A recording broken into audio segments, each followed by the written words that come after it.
Mi nombre es Guadalupe Gumeta Camacho y expondré el tema Teoría del conocimiento y conocimiento del derecho de la materia Investigación jurídica.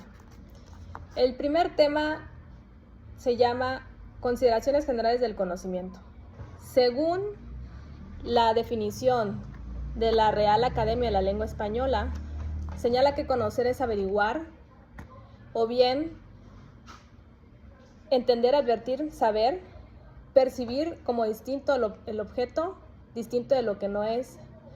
El conocimiento es un fenómeno vital para el hombre, del cual logra depender que las cosas son. El hombre siempre quiere conocer el porqué de las cosas y es por ello que se formulan las interrogantes, las cuales se denominan conocimientos. Es una forma de contactar e interpretar la realidad. El conocimiento implica el pensamiento, el uso de la inteligencia y las caracterizaciones de la relación entre el sujeto y el objeto. Es la capacidad que tiene el ser humano para identificar, observar y analizar lo que sucede en la realidad en su entorno y lo utiliza a su beneficio. El segundo tema, titulado La relación entre sujeto y objeto. Tenemos que el conocimiento se encuentra integrado por tres elementos: sujeto, objeto y la relación. El sujeto es aquel que pretende conocer, en este caso el humano, y el objeto, lo que se pretende conocer. Y la relación pues es el nexo que tiene uno con el otro. Se dice que el conocimiento no se da sin sujeto que conozca y tampoco sin un objeto que le provoque y dé un contenido a su acto. Establece una relación mutua o correlación de tal forma que uno está en función del otro. El sujeto como ser consciente es quien conoce y construye la relación por la que surge el conocimiento. Tenemos dos clasificaciones de objetos: reales e ideales. Los reales consisten con independencia del que el sujeto los piense y ocupan un lugar en tiempo, espacio, es decir, no necesitan al objeto para existir, lo intangible. Los objetos ideales, por el contrario, son los que no ocupan lugar en el tiempo y en el espacio. No es posible aprenderlos mediante los sentidos y exigen la intervención del pensamiento para captarlos, es decir, lo intangible. El conocimiento se presenta como una relación entre estos dos miembros, que permanecen en ella eternamente separados el uno del otro. El tercer tema, fundamentación metafísica del conocimiento. Se tiene que la metafísica es la rama de la filosofía que estudia los problemas centrales del pensamiento filosófico: el ser, el absoluto, Dios, el mundo, el alma, lo intangible. En esa línea, intenta describir las propiedades, fundamentos, condiciones y causas primeras de la realidad, así como su sentido, finalidad. El hombre se pregunta por el ser. El ser es el fundamento del ente, aquello por lo cual las cosas son lo que son o pueden ser. Al ser, no lo percibimos por medio de los sentidos, solo lo pensamos, lo captamos en los entes. La reflexión metafísica tiene como objeto el ser. Por darse en el campo de la conciencia, el conocimiento es inmanente porque el sujeto, al dirigirse intencionalmente al objeto, se deja impresionar por él y desarrolla su asimilación. Por conciencia se entiende, desde el punto de vista cognoscitivo, la facultad que posee el ser humano de darse cuenta de su acto de conocimiento y de su contenido. El cuarto tema, titulado Situación contextual y adquisición de conocimientos. La sociedad a la que pertenecemos y que se ubica en un lugar determinado también influye en la forma en que leemos la realidad. La posición que se ocupa en el ámbito social, las pautas de conducta vigentes en nuestra sociedad, los papeles que desarrollemos, los procesos de socialización, las instituciones sociales, el ambiente familiar y cultural en el que nacemos, crecemos y nos educamos, la influencia de nuestras generaciones pasadas con sus tradiciones son elementos con que contamos para acceder a la realidad. Los factores personales que intervienen en esta adquisición de conocimientos están la capacidad y la experiencia, y los medios materiales de los que el sujeto disponga, el tiempo y el esfuerzo que pueda y quiera dedicar a esta empresa, sus propósitos, preferencias e intereses, así como su motivación para captar la realidad. El hombre no puede abarcar todo el conocimiento por completo, pero es muy capaz de ampliar los horizontes del mundo al que tiene que enfrentarse y a lo desconocido y de ese modo alcanzar la realidad. Quien acepta los límites de su conocimiento sabe más que quien se cree capaz de saber hablar de todo. Las fases de la adquisición del conocimiento se dividen en 4. 1. 1. Encuentro inicial o punto ciego. Se trata del momento en que el individuo se encuentra con lo que desconoce y hace suposiciones. La etapa 2. Aprendizaje o investigación. Es el momento en que el sujeto, después de su primer encuentro con el objeto, se detiene a pensar en su procedencia y analizándolo y comparándolo con lo que ya conoce a fin de construirlo. El tercero, acomodación o aplicación. Aquí se tiene una idea más o menos clara de lo que es el objeto de estudio y se usa ese saber adquirido para ser aplicado cuando sea necesario y así construir el conocimiento. Cuarto, asimilación o encarnación. Cuando el sujeto lleva a cabo lo aprendido casi inconscientemente debido a que ya lo identifica, domina o entiende. El quinto tema, tipos de conocimiento. Tenemos como primero el conocimiento mágico-mítico, tal cual mitología. Opera este principio de causa-efecto, atribuye a ciertos factores el carácter de desencadenante de determinados fenómenos. La causa puede ser un ente inanimado, que normalmente termina adorándose como objeto sagrado o con ente con voluntad. Este conocimiento suele ser administrado por un grupo de personas que por estas circunstancias adquieren estatus. 2. Conocimiento racional o filosófico. Se caracteriza porque se conforma a partir de juicios, raciocinios y conceptos y no por sensaciones. Organiza conjuntos de ideas de modo coherente, originando teorías. Sus características son, primero, que se funda en lo racional o en lo lógico. 2. Sus objetos son realidades de orden suprasensible que están más allá de la experiencia sensorial. 3. Es especulativo en la medida que procura reflexionar sobre el sentido más universal de la vida. 4. Es abierto frente a la crítica, por tanto es modificable. 5. Es explicativo, en la medida que busca entregar la claridad en la comprensión de los objetos que analiza. 6. No le interesa por verificar empíricamente sus afirmaciones. En medida que se reflexiona en torno a la verdad, es abierto a la crítica, por tanto no es dogmático, es decir, no es definitivo. 3. Conocimiento teológico, lo relativo a Dios. Sus características es 1. Es aceptado por la fe teológica. 2.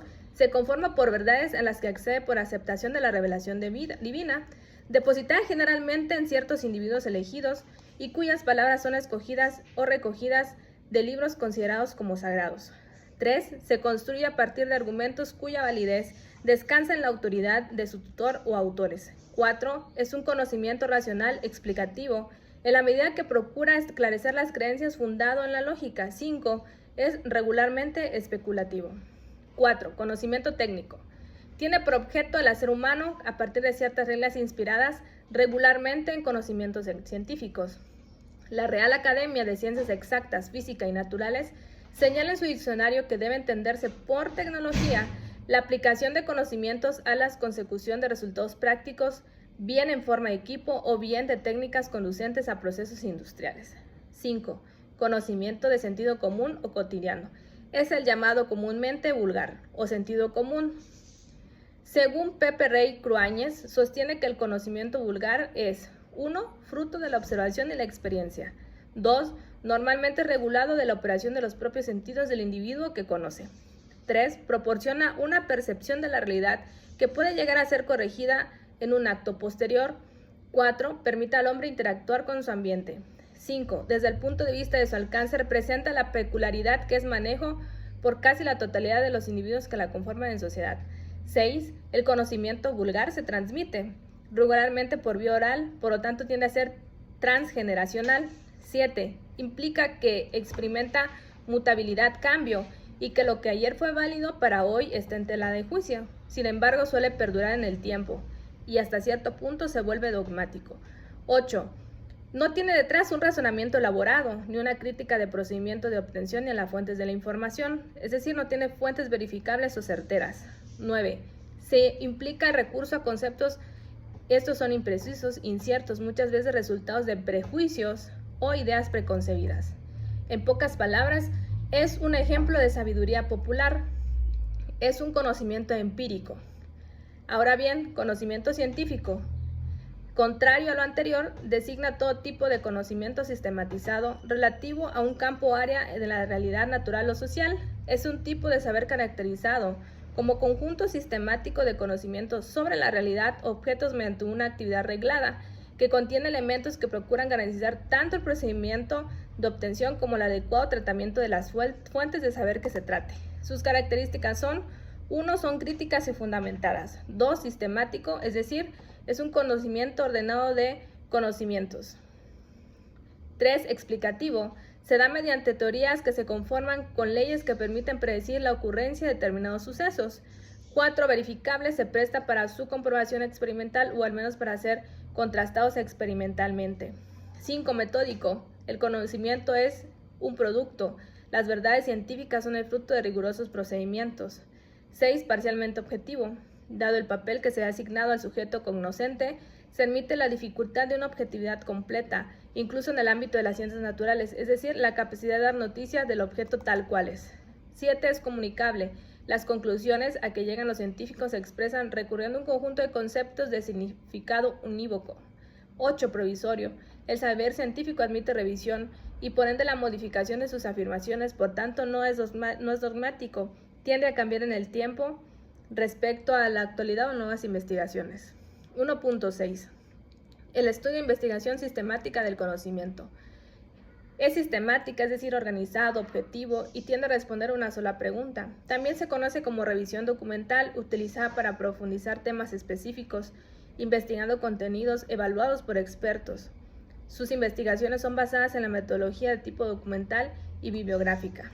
1.7. Utilidad del estudio de la teoría del conocimiento.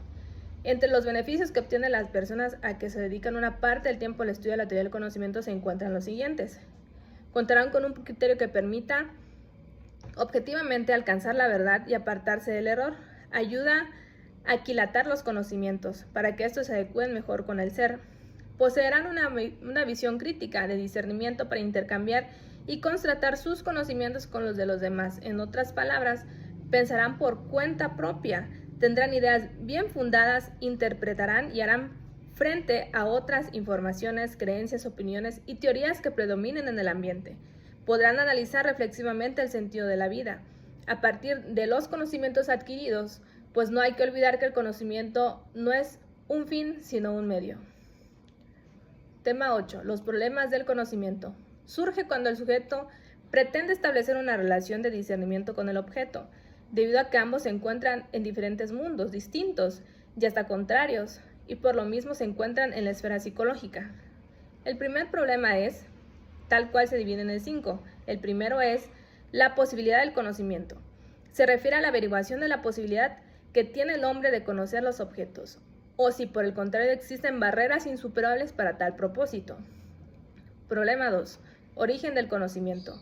La averiguación de las fuentes de donde derivan nuestros conocimientos. Se trata de averiguar si conocemos únicamente con base en la experiencia o en la razón, o si en su caso conocemos apoyándonos de ambos factores. Problema 3. La esencia del conocimiento. Se refiere a la realidad de nuestros conocimientos, a la realidad de la existencia del mundo. Trata de resolver si nuestros pensamientos corresponden a algo en la realidad o bien por el contrario se trata de una ficción. Problema 4. La forma del conocimiento. Plantea la posibilidad de la adquisición de conocimientos tanto de una forma inmediata, es decir, discursiva. Este tipo de conocimiento discursivo se adquiere mediante la razón, o de inmediata o intuitiva. Este tipo de conocimiento se caracteriza por la aprehensión inmediata de su objeto. Quinto problema. La verdad y su criterio. Trata de resolver diferentes cuestionamientos, pero entre las principales tenemos A. La verdad como correspondencia o educación del intelecto y el objeto. Habrá verdad cuando el contenido del pensamiento concuerde con el objeto al que se refiera. B. La verdad caracterizada como coherencia lógica. Los que asumen esta postura admiten como verdadero únicamente lo que pueden demostrar. Y C. La verdad considerada como una práctica. La verdad de un juicio consiste en su utilidad para la vida práctica, que lo verdadero es lo que se mantiene a la vida, lo que es fecundo, lo que tiene éxito, lo que la sociedad acepta de acuerdo con sus intereses y finalidades. Tema 9. La ciencia. El término de ciencia deriva etimológicamente del verbo latino esire, que denota saber, conocer. En la ciencia se da una búsqueda de conocimientos ciertos por causas, una investigación de la verdad de los entes. El objeto del estudio de ciencia es la realidad. La ciencia se presenta como corregible, esto es, como un conjunto de conocimientos ciertos o probables. La ciencia, lo mismo que las demás, sistemas organizados de conocimientos, está sujeta al uso de principios lógicos que le permiten su fundamentación y explicación. Estos posibilitan su desarrollo y formalización. Así, ciencia es el conocimiento de las cosas por causas. El objeto material de la ciencia es el campo de la realidad objetiva, mientras que el objeto formal es el aspecto relativo desde el cual se estudia. Tema 10. La filosofía. La palabra filosofía, de acuerdo con su significación etimológica, proviene del griego filosofía o filósofos, de filos, amante, y sofos, sabio. Quiere decir amor a la sabiduría, búsqueda o aspiración de la sabiduría. La filosofía es una disciplina de carácter académico que trabaja una serie de problemas teóricos prácticos. Los problemas en los que se ocupa o se enfoca la filosofía giran en torno al conocimiento, al ser, la existencia, el lenguaje, la moral, la vida, el arte, la verdad, la razón, la existencia de Dios, la mente, la política y la animalidad, entre otros. La filosofía nace con la reflexión del hombre sobre sí mismo, cuando se pregunta por las causas primeras y últimas de cuando existe. La ciencia tiene una estrecha vinculación con la filosofía, pues las teorías que aquellas desarrollan tienen su sustento en ciertos principios generales que rebasan su campo de investigación, esto es, que pertenecen al ámbito de la filosofía. Tema 11. El conocimiento del derecho. El derecho se presenta así como un objeto de conocimientos con diferentes dimensiones, cada una de ellas con notas características y propias de la naturaleza, como un campo de estudio que deberá abordarse con espíritu crítico a fin de captar la realidad jurídica de un modo material. El derecho es una forma normativa de la vida. Surge en la sociedad a partir de necesidades colectivas. El derecho como norma funciona para vivir en sociedad que necesita reglas de comportamiento, en especial normas jurídicas. 12. La ciencia jurídica. La ciencia es práctica porque parte del conocimiento especulativo que se tiene en la realidad jurídica y opera sobre ella para dirigir sobre el orar humano.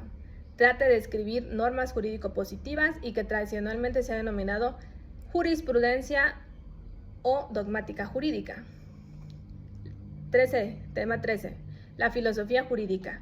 Es la disciplina o rama de la filosofía que estudia el derecho y busca en él sus ingredientes o elementos esenciales. La filosofía es teórica y práctica. La primera aborda el estudio de los principios del ser y del conocer, y se divide en la ontología o metafísica, entre otras. La filosofía práctica, por el contrario, estudia los primeros principios de obrar y se divide en filosofía moral y filosofía del derecho. El objeto material de la filosofía es el punto de vista que adopta, es la indagación de sus causas últimas, de sus razones más elevadas, de sus principios y sus elementos universales. En conclusión, la importancia de la filosofía, según Mazzini, es que en quien trabaja en el sector del derecho no puede dejar de conocer los fundamentos de aquello con lo que pretende sobrar. En términos generales, la filosofía, la ciencia, tienen una estrecha relación del conocimiento. El ser humano, sin ellos, puede ser que no tenga ningún objetivo en su vida propia, por eso el hambre o la necesidad de comprender temas relacionados. Gracias.